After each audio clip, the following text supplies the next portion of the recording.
You're listening to the Full-Time Function Musician Podcast, the #1 resource for growing your function musician business. If you're a solo wedding singer, part of a 12-piece luxury show band, or anything in between, and want to learn from other successful musicians, you're in the right place. You're listening to the Full-Time Function Musician Podcast. This is Season 2, Episode 9. My name is Jack, and I'm your host for this podcast, and I am super excited to have you here.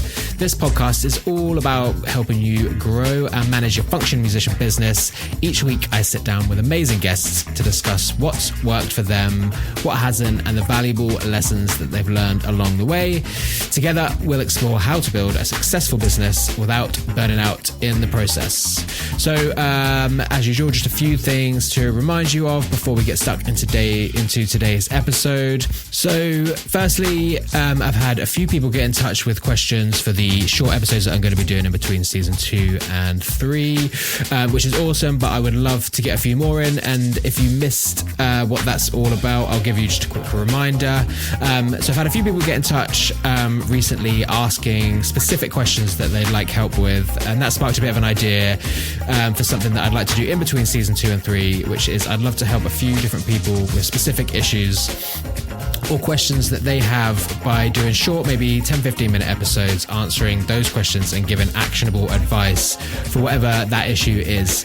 I will be doing this with a co-host who I will remain a secret for now, but he is a gig musician, and between us, I think we will be able to hand up some really good advice. So if you have a specific question or problem that you'd like some help with, please do get in touch, and we will use these for one of the episodes. You can do this anonymous. Why can I never say that word? You can do this anonymously, or we can give you a shout out if you'd like. And to do this, you can just email me at the email address that is in the episode description, or message me on Instagram, either in Focus Instagram or the Full-Time Function Musician Instagram. And I would also, just a quick reminder that you can download my 7 essential marketing strategies for function musicians. This guide will help you figure out where you should start your marketing efforts with lots of actionable tips to help you get started. It's completely free, and you can download it right now by visiting infocusrecordingcompany.co.uk/marketing guide. That link is also in the episode description, and also over on the Full-Time Function Musician Instagram. You can enter a competition to win a £100 Amazon gift voucher. All you have to do is comment on the post, just pin to the top of the page, and then share your favorite episode in the story. You'll get entered into the draw to win £100, which you could spend on something to help your business or some new equipment or anything you want. But yeah, that's it from me. I really hope you enjoy my conversation with Kerri Layton. You're listening to the Full-Time Function Musician Podcast, and on today's episode, I'm joined by the wonderful Kerri Layton, who does so many things that I genuinely don't know how you manage to fit it all in. But to name a few, Kerri is a singer and DJ with years of experience in the events industry, as well as being a booking agent, event producer, educator, entrepreneur, business coach. I mean, the list goes on. But firstly, Kerri, welcome to the podcast. Thank you, Jack. So nice to have you. And thanks for such a glowing testimonial there. Not at all. So I think glowing introduction. Yeah, you. I think you so grabbed my attention first of all. I think because we're kind of in the same space, which is helping function musicians and entertainers grow their businesses and get more gigs. So I guess first of all, I'd love to just go back and hear a bit of your story and like kind of what's brought you to where you are today. Well, thanks for having me here, and it's really nice to come and talk to you and support other musicians in this way.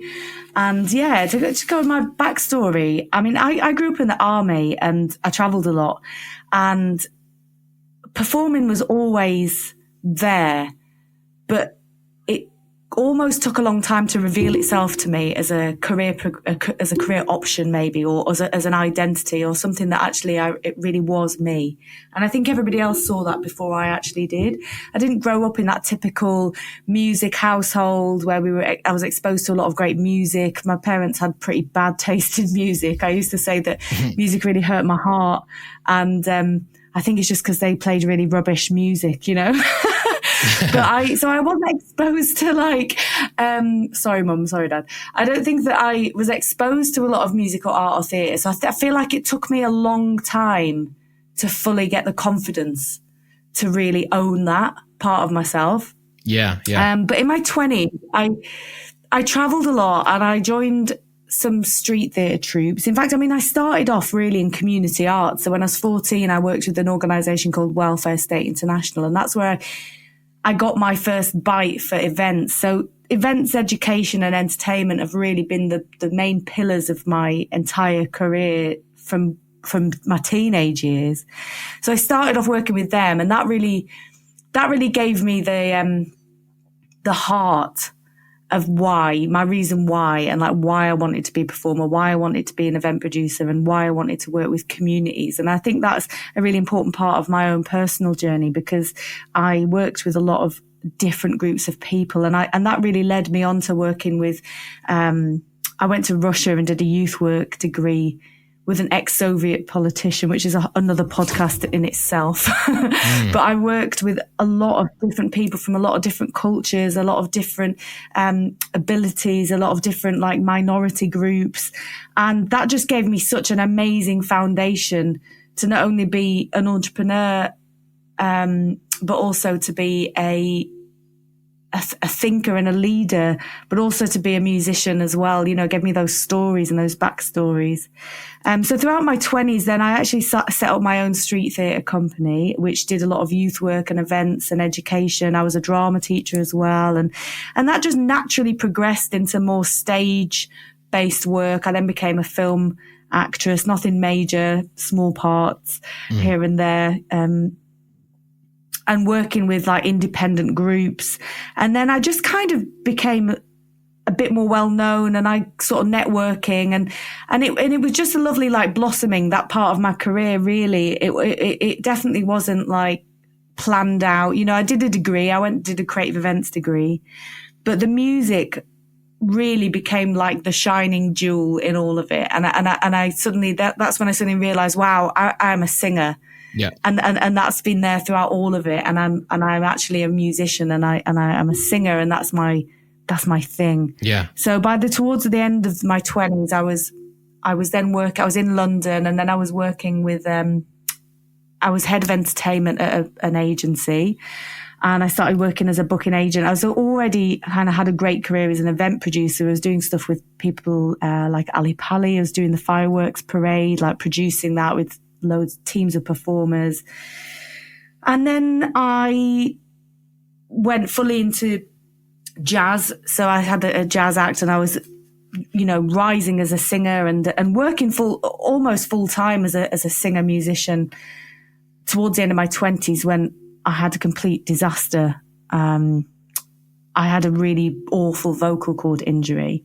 And that's when I founded Dixie Bird Records, because I couldn't sing. I was told I might not ever be able to sing again. Right. And that was a real pivotal moment in my career as an entrepreneur. And really, I think, until that point, I don't think I'd ever really sold myself properly as a musician. And there was a lot of trauma, from the outside looking in, it looks like I had a glittering, amazing career, but I suffered like a lot of musicians do. I suffered with crippling self-doubt. I had an awful image of myself, and I struggled with a lot of self-worth issues that really prevented me from selling myself properly. And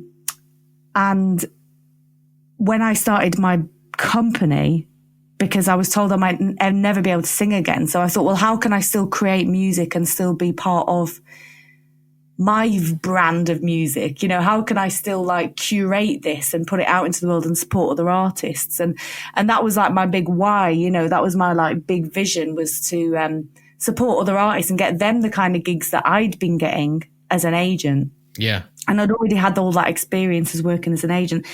So that was my why. But I think entrepreneurially speaking, when I actually set up my own company, that was when the big girl pants came, and I had to put my big girl pants on, because I really faced every single demon that I'd just been able to push to one side, because as an artist, I gave away a lot of my power to other producers, to other event planners, oh, I didn't get the gig, whereas actually when you're the owner of a company and you're in charge of getting those gigs, there's no one to hide behind anymore. Yeah. All of your shit comes to the surface.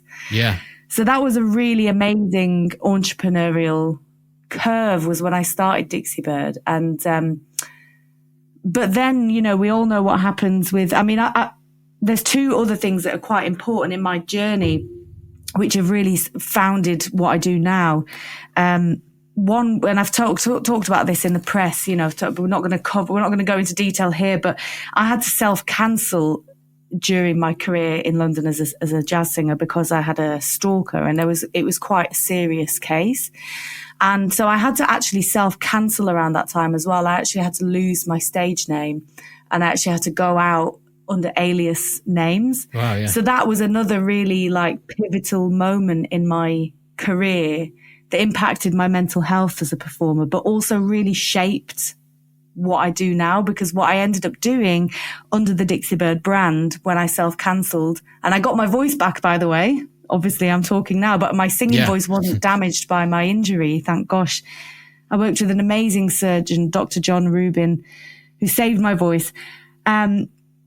But then I got my voice back, and then I had to self-cancel because of this really awful thing that happened. So that really then made me very good at selling bands, because I had to go completely incognito to get myself gigs and to get myself the gigs with Dixie Bird. And then we all know what happened next. So that, I managed to kind of rise up through that experience. And then we obviously hit the pandemic, which is obviously, we've lost a lot of amazing musicians, a lot of musicians who are still working. If you're still working as a live musician now, I have utmost respect for everybody, because the landscape has changed so much. But for me, in my own personal journey, that was where I feel like I properly got my entrepreneurial muscles. And I feel like everything up until that point, because I felt mentally all right by the time the pandemic came around, because I'd gone through so much.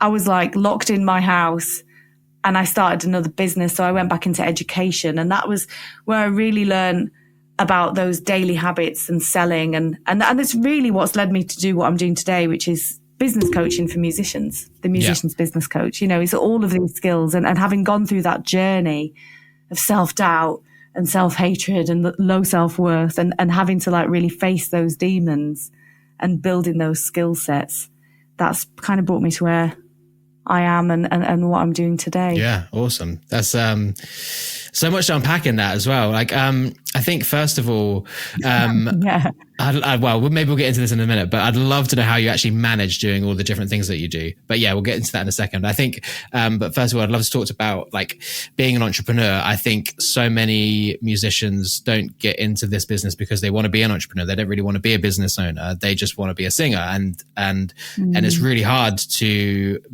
be a business owner and to do all the things that you need to do in a business to make it successful.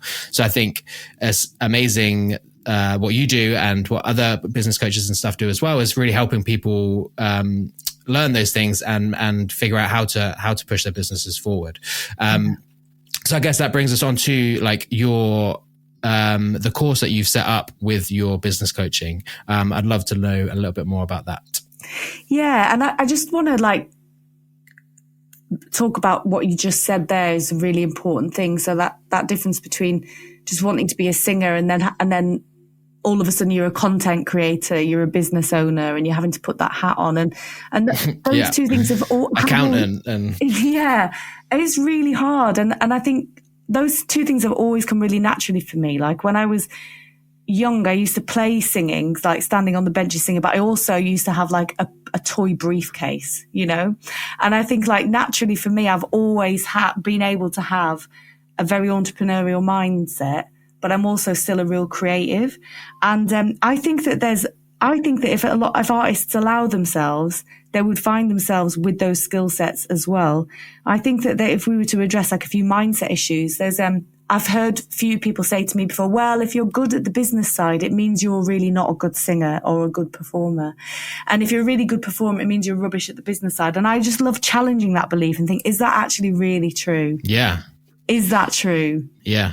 Because I defy that belief, and I have done for the past 20 years to great success. And so I would invite anyone listening to this podcast to challenge that belief themselves. It's like the old myth, you know, if you're a singing teacher, then you're a failed singer.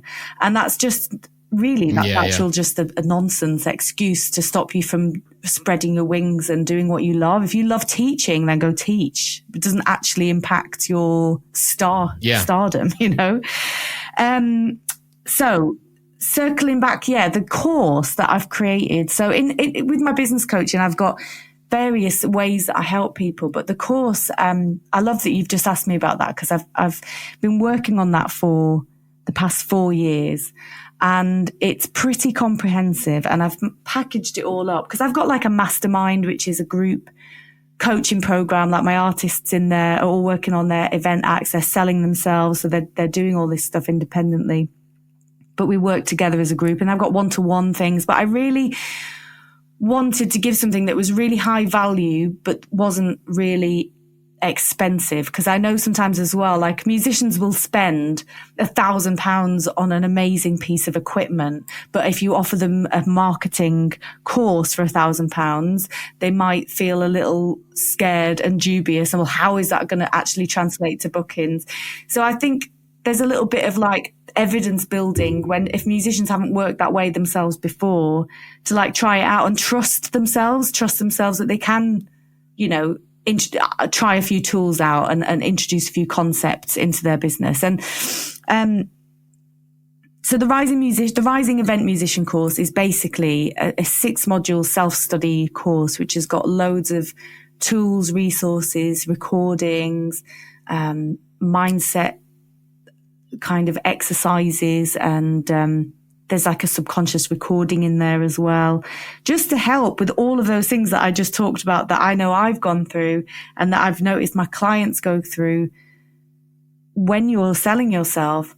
And what I think a lot of musicians don't realize is that it doesn't matter. Even if you've got an agent or a manager, you still have to know how to sell yourself and how to conduct yourself. You know, we're not in the like 70s where we can just sort of like lounge around in a haze of like smoky, you know, self-indulgent music writing days. You know, we're not there anymore. The music industry is so young as well. It's actually very exciting that we're in these times where artists can independently make really good money through their music.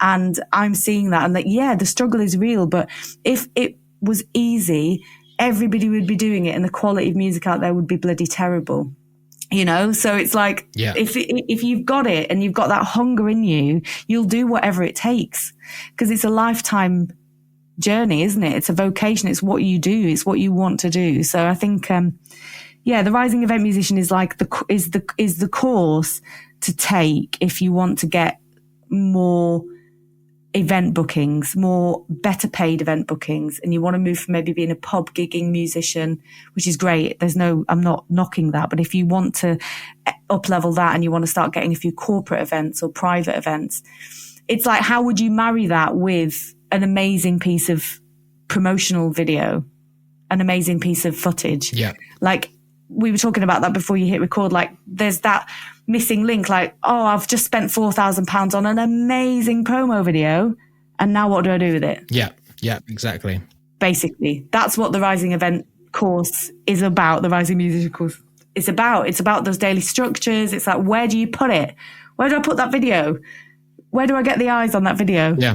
And if you don't know, you're just swimming around going, Yeah, that's it. So once this does go out, I will have alongside this is my sort of free PDF that you can download, which is my like sort of beginner's guide to marketing yourself as a musician as well, which is, I'm making it at the minute. So when this goes out, it will all tie in together. But yeah, that is also like just a place where you can sort of get started on marketing, because most of us here aren't marketers, and we don't know where to put these things. And like, it does all tie in. Yeah. Having like being, first of all, you're good at what you do. Yes, we're fine with that. Then there's having good content, your good videos, your good photos, your good branding, everything. But then what do you do with all that? That's the hard part. So I think with us together, I feel like I'm waffling a little bit now, but yeah, we can hopefully help people with where to put the stuff. Yeah, definitely. But so my question for you now is, like, without giving too much away of your course, where does that kind of start? Where does that process start for you?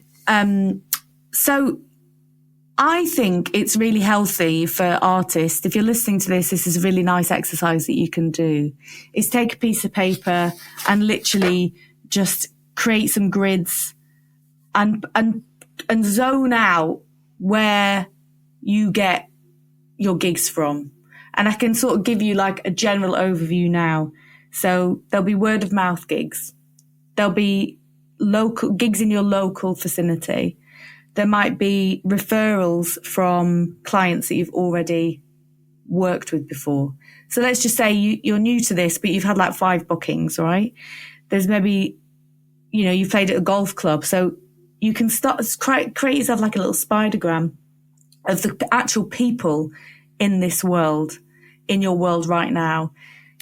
Venues will have a preferred supplier list. So actually having an entrepreneurial mindset, what that looks like is having a conversation with the events planner at the venue that you've just played at and speaking to them and getting their card and actually just building up a relationship. Mm-hmm. Your career as an event musician is going to be built up with hundreds of different relationships with people over years. And I think the mistake a lot of musicians make is that they just go charging in and they're like, give me the gig, give me the gig, give me the gig. And what you've got to remember is all these people, like, that's going to turn someone off, someone's going to be like working away, planning events. They don't want someone going, give me a gig. But if someone comes to them and goes, hey, I played at your venue last week. We had an awesome time. Your staff were amazing. Thank you for looking after us. Just checking in with you to see, is there anything missing on your preferred supplier list? Have you got any events coming up that we might be able to support you with? What do you need help with? Are you available for a 10-minute phone call? And you see how different that energy is. It's about connecting with people. Yeah. And actually just being of service. And I think playing the long game in anything will get you the results much quicker. Yeah. And that's going to be true of anything across the board. So just going back to that little task, if you were to write down all of these different zones, you've got like your agent, and that's another mistake a lot of musicians make, is they just give away all their power. And that's one of the mistakes I made early on in my career. I gave away way too much power to other people. And I've got agents. I've got about 10, 50. I've got loads of agents. And you know what? Like last year I did all my own bookings. And this year, all of my bookings have come through my agents. And it's been wonderful to just sort of lean on them, be supported while I build my other business. And, while I build this course, I've been putting this course out, but I don't rely on them. And I certainly haven't been like hammering down their doors, going, give me gigs. Like there's just an energy shift. And this is what I think is like, there's a lot of nuance. I can give you the strategy and you can try the strategy out, but the nuance is in the energy of how you deal with those interactions on a day-to-day basis. So that's mindset and it's energy work.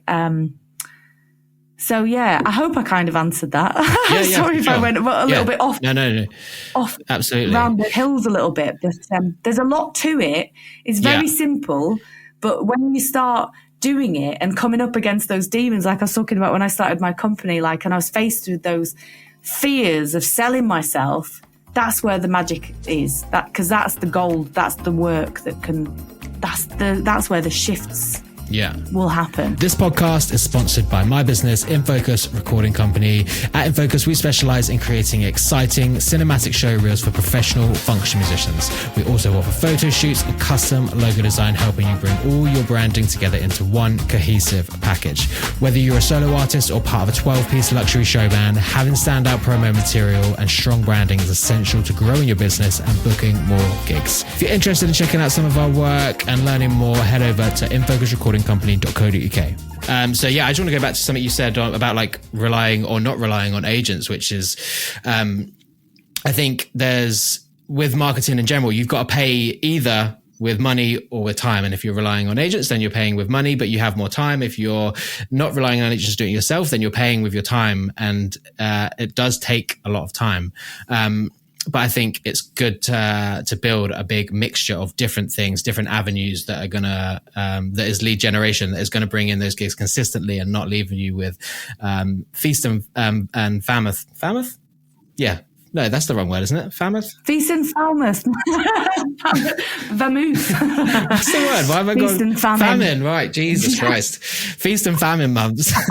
I think I'm going to have to leave that in. No. Yeah, definitely. Yeah. It's, just for anyone listening, it's been an early start. It's not so early now, but we were both, we've been drinking lots of coffee to get to this stage. I'm proud of us. Jack. Anyway, yeah. What you were just saying about that, building up, getting off the feast and famine, if it's okay to just jump in at that, because that's a really please do. It's something that all entrepreneurs struggle with, and I think that from the outside looking in, you might look at someone who's got their own business, they've got a company, but I struggled for years with feast and famine mode, and I finally got myself off that train by building out different revenue streams, different lead generation streams, and really being consistent. And I think one of the questions that you wrote to me before our chat was just like, what would I do differently now, looking back? And this also is a really nice little nugget of wisdom, really, because I think it's about little and often. It's about little bits every day, doing the right things every day. Because I used to think to myself, I'll do my sales on one day and I'll do my marketing on another, and then I'll spend the rest of the time in the studio. And I got absolutely zero results. But when I I've actually got a book coming out on Amazon called Double Your Bookings. And it's a journal. It's a book and a journal. And I've got some exercises in there that you can do daily that don't give you the overwhelm, but just keep those. There are basically cornerstones every day that you need to touch base with, and you can do it in an hour. Like I talk about the power hour in all of my courses and get my clients to do that. And essentially what that is your leads, and that can have like 20 different areas that you work on, one or two each day. That's your agents, that's your online event platforms, that's your Facebook groups, that's your word of mouth, it's your leads, it's people who are coming to you to say, I want you for my gig, or it's you touting for work. And follow-ups is so important. And this is where a lot of musicians really stumble, because their mind monkeys come in and go, well, they've got my quotes, I'll just leave it. I'll leave the quotes, and if they want me, they'll book me. And it's just not true. People really appreciate a little gentle reminder, and you're not annoying people. If they've asked you for a quote and they're sitting with a quote, you should keep at them until you hear the words no. Yeah, when you say that, I was on a podcast, well, not on a podcast, I was listening to a podcast yesterday where they were talking about follow-ups and said, I think the figure was you can increase your revenue by like 40% with following up, and you should be following up till you get a yes, a no, you die or they die. And I love that sort of mindset with it. But I think follow-ups can be hard because people feel annoying doing it, don't you? And like I do myself, but I think sort of figuring out a follow-up strategy is a great idea. And maybe you have to have something like that on the podcast. Yeah. 15 minutes a day, honestly, that's all it is. And once you've got over that mindset of that you're annoying people, like I love I love coaching my clients around this because it's different for everybody, but there are general themes that come up when people struggling to follow up with people. And it's one is an imposter syndrome. One is that they don't feel worthy. And the other one is that they possibly don't fully believe in what they're selling. So if you really believe in what you're selling, then it's not going to be hard for you to follow up with someone because you're so passionate about it. Imagine if you had the elixir to saving the world. You're not going to be like, oh, should I message that person to see if they want to buy the secret elixir which is going to save the world? Like, you're just not going to do that, right? You're going to be like, hey, are you ready to get this awesome thing that's going to totally change your life? So there's like that excitement and that passion into the follow-ups. And just remembering, like, you're not, it's switching your mindset into sharing. And that's what the simple, if there could be one takeaway from anyone listening to this that's struggling with selling themselves, it's just sharing. You're sharing yourself. You're not doing the hard sell. You're just letting someone know how they can work with you. But just the other two, you're doing people a disservice sometimes with not you could be the perfect person for what you're selling to them. But if they don't know about you, then they're going to hire someone who's not as good or not as perfect fit for them. And that's a disservice to you and to them. I love that. And I love that idea that you're actually being really selfish. I say to my clients, like, why are you being so selfish? And they're like, what? And it comes as such a shock from having such a nurturing coaching conversation. They're like, yeah, but you've actually been really selfish. Did you realize that? And they're like, what? Oh my gosh. And I'm like, yeah, because you're keeping this all to yourself. Like, you've got this amazing band that could be the soundtrack to somebody's really special moment, or you've got this amazing project, but you're literally keeping it, you're hoarding it. And that's not okay. Yeah. Like, get it out into the world. Start sharing it. People want to hear it. People want to know about that. Yeah. It's interesting when you make that switch. But yeah, there's in the power hour. So the leads, the follow-ups, the visibility section, and then the past clients. You know, that's another really neat way of getting more bookings, is literally reaching out to people that you've already worked with. And I'm guilty of that. My gosh, I've been doing this for 20 years. Even I'm guilty of that. That sometimes I just feel like I get onto the next thing and I forget to check back in with people that I've worked with already and be like, thanks so much for booking us. And when I do that, I get repeat bookings. I get more bookings. Yeah. Yeah. So many simple ways just to boost that income a little bit. Definitely. But it's about structure so that you don't get overwhelmed, because I think we wake up and, you know, we walk the dogs or we feed the kids, and then a lot of musicians, they just don't have even a space dedicated to go to work. And, you know, it's make things easy for yourself. Like, don't give yourself all those hurdles to jump over in the morning. Like, get to work on the most important thing. And if it's money that you need to invest in a project, if it's gigs that you want to get for Christmas, that needs to be the very first thing you do every day. Yeah, it's like overwhelm is never really goes away. Like, I've been doing this a while now and I feel like I'm doing pretty well at things. But yesterday, like, I had a really overwhelming day. I was just with all of the things that you have to do in a business, just thinking about, like, I was creating this lead magnet, and had a call with a copywriter that were going through all the details of it and figuring out what the next plans are and all of these things. And I was like, this is just so much to do and so much work. And I've got all of this other work I need to do as well. So, and like, I was talking to my wife, who was also self-employed, and we went to the pub and just sat down and was like, okay, what's the most important thing that you need to do next? And just focus on that and don't worry about all the other stuff until later. So yeah, I mean, overwhelm never goes away, but I think it's just being able to manage it, hopefully, a bit better. Absolutely. Yeah. Yeah. And just giving yourself, this is what I have in my journal as well. I recommend that people don't write a list on anything. So just to have one A4 piece of paper per day. And you don't give yourself any more than 3 main tasks to check off. Maybe you've got little admin bits, but actually it's about getting the important stuff done. Like, we can just spend our time tweaking a logo. Is that really going to bring you more clients? No. You know, maybe like year 3, year 4, get your branding done. But actually right now, like, focusing on the important things, like you did with your wife yesterday, like the first thing is the what's the most pressing Yeah. right now. And for me, that was actually, I'm hiring an editor to take some work off my plate so that I have more time to do more things, and that I need to create some like tutorial videos so that he knows exactly how to do it. And that's the most pressing thing. So that would save me more time. And it was just figuring out, that's the most important thing I need to do at the minute.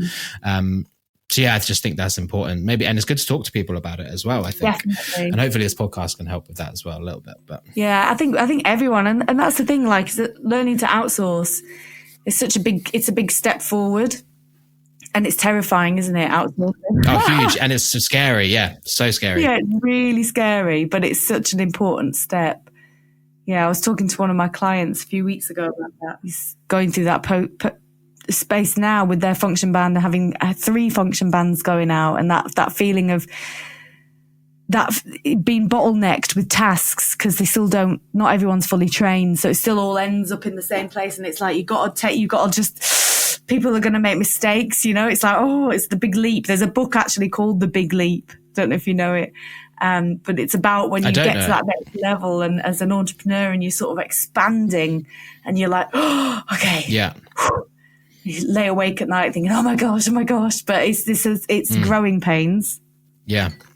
It's just healthy growing pains. Awesome. So, I mean, I feel like we're moving towards the end of the episode. Is there anything else that you would like to talk about before we kind of go on to the last quick fire round of questions? No, I think we've had a really great chat about that. It's gone in very. Yeah. I think there's some really juicy nuggets in there. Some juicy nuggets, yeah. Yeah, ready. We're ready for the quick fire round. All right. So, what is the most effective thing you've done to market yourself or your business in recent times? Talk to people. Conversations. Networking, yeah, love it. That's it. Networking, just even like on Facebook. Yeah. Yeah. This is quick building fire connections. Sorry, Yeah. No, it doesn't have to be that quick, but no, it's building connections and building genuine relationships, right? Yeah. We don't need to like we overthink everything about marketing, and actually Denise Duffield Thomas is an amazing money mindset mentor for women, and she's got a great philosophy. She's the only thing you need to do is show up daily and make offers. And that's it. So marketing and selling, and that's it. Show up daily, make offers. And to translate that into your music career, how you're going to do it is share your thing, let people in, show a little bit of the insight to your journey, and then talk to people in the DMs, talk to promoters, talk to bookers. And your only job, if you're listening to this and you're just starting out, your only job right now is to find out what people are looking for. And not changing your artistic integrity, not to change your product or your service, but find out what they're looking for and then offer them what you've got if they're looking for what you've got. Yeah. It's just so simple. Yeah, it is. Having those conversations, building relationships. You don't need a fancy sales page. You don't need an amazing website. Like this, one of the things on the Rising Event Musician course is that I say, I'll help you get your next 10 bookings without a fancy website. Yeah. Because you don't need a fancy website. Yeah. Quick fire round. Right. That's it. Question 2. That's all you get. What have you learned in the last 3 months that you wish you knew 3 years ago? Oh my gosh. This is a really big one. Oh. There's no answer that's springing to mind, but it's a good question. And I've got to say, for me personally, I've been letting stuff go and really focusing on what's been really important to me. And I've been trying to reduce my working hours. Right, I've spent years and years and years working 18-hour days. Yeah. And I'm now working 20-hour weeks. And I've really reduced, and I've really prioritized my health.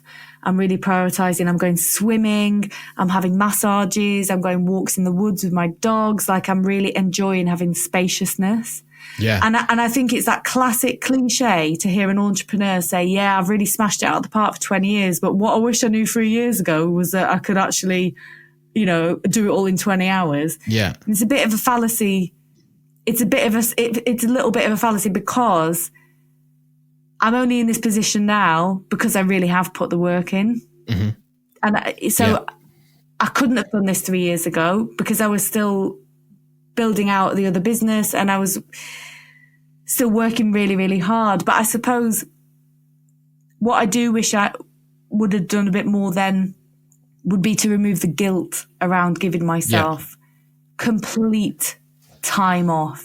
Yeah. I have got 2 phones now. I've got a personal number and I've got a work phone, and I switch that work phone off at 5:00 every day. And at weekends, it gets switched off on Friday night, doesn't get switched back on till Monday morning. And I have no guilt and I have no fear. So I think trusting that I'm not losing out on any business. I'm not losing out on anything, that my business is not going to burn to the ground, that no one's going to die, that it's totally safe to switch off. Yeah. Yeah, that's my answer. And don't you feel like you, no, not at all. Do you feel like once you do that as well, the quality of your work actually becomes better because you're rested. Your brain can figure things out while you're not thinking about it. Like your unconscious brain can think about these problems that you've got and then fix them quicker when you go back to work.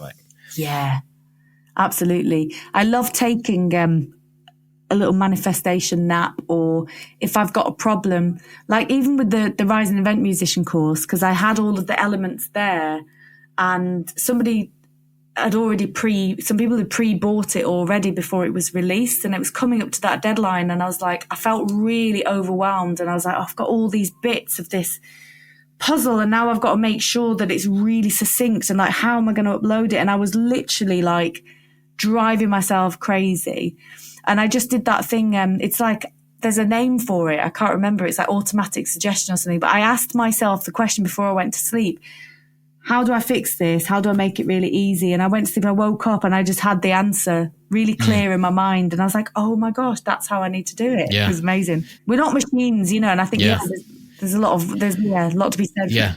Walking helps for me as well. Walking. Yeah. Have you got dogs? Yeah.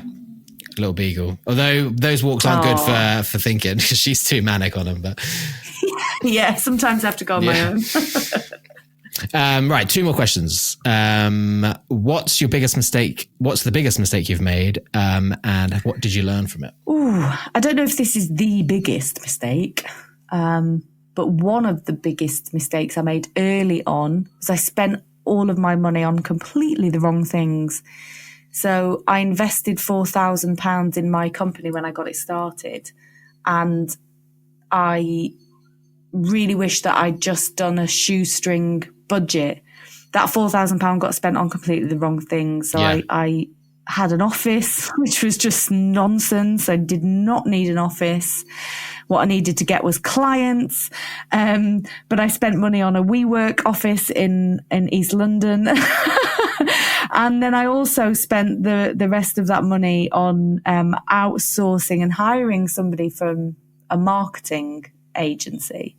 And I literally just pissed my money up a wall, it was not, it did not get me any returns.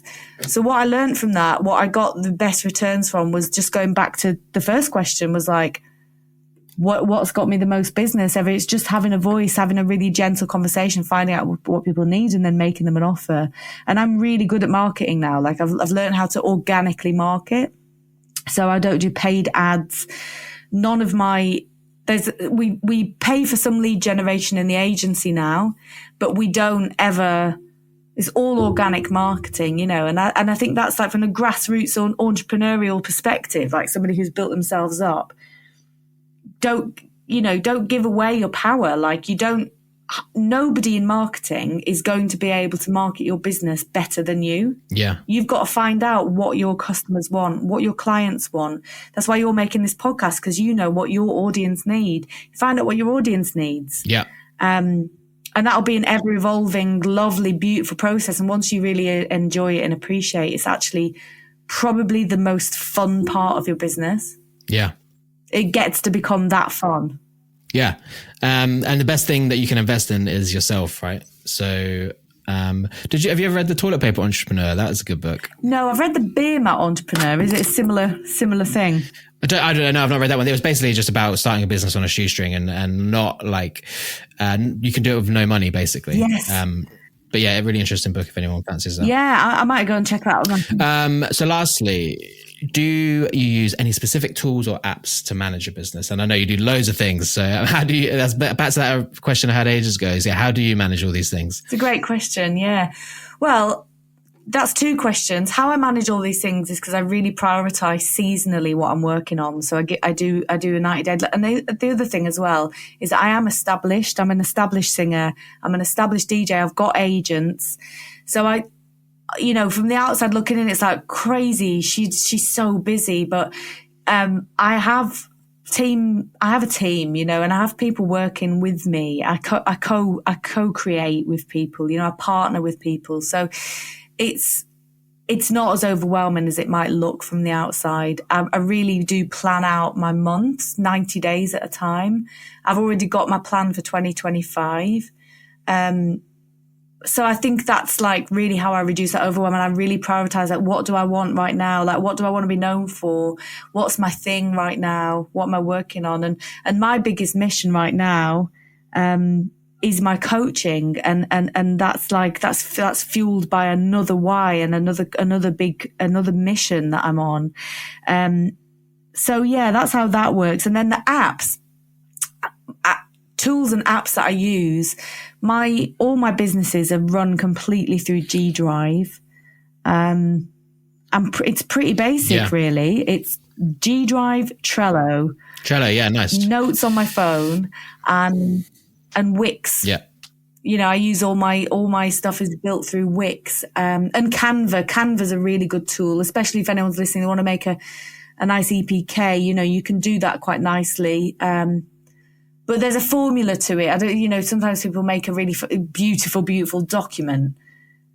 Still won't do the lot of heavy lifting for you because there is a bit of a formula with EPKs that especially for private events.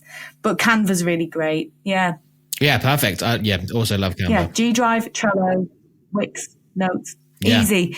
Just simplifying things, you know? Yeah. Just simplify stuff. It doesn't have to be complicated. You can build a 6-figure business on free stuff on your own with no team, using a lot of very low cost apps, and resources. You just can now. We've got that ability to do that. And if you want to figure out how to do that, then you need to take your course, right? Well, yeah, with the Rising Event Musician, yeah. I mean, that's obviously I'm running various things, but yeah, in that I have got Trello templates.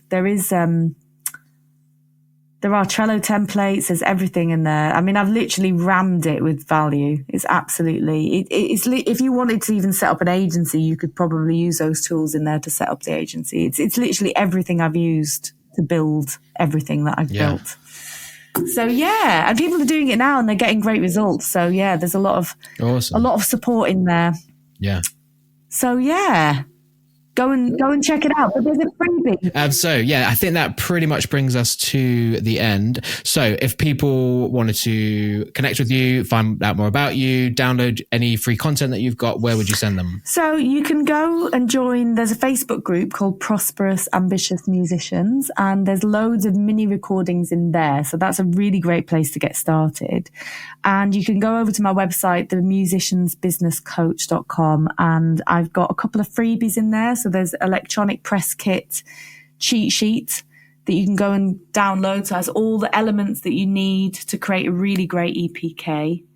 And there is an event calendar that I've just created. So all of the key dates for 2025. So red letter days, thinking about private events.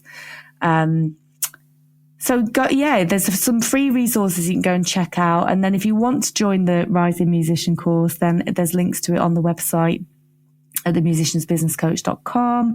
You'll find it all there. And just reach out to me, send me a message on social media, Kerri Layton, like I'm on Facebook. I love connecting with people. And if you feel like you're confused, you don't know what the next steps are, then I can signpost you and point you in the right direction. Perfect, yeah. And I will obviously include all of those links in the show notes.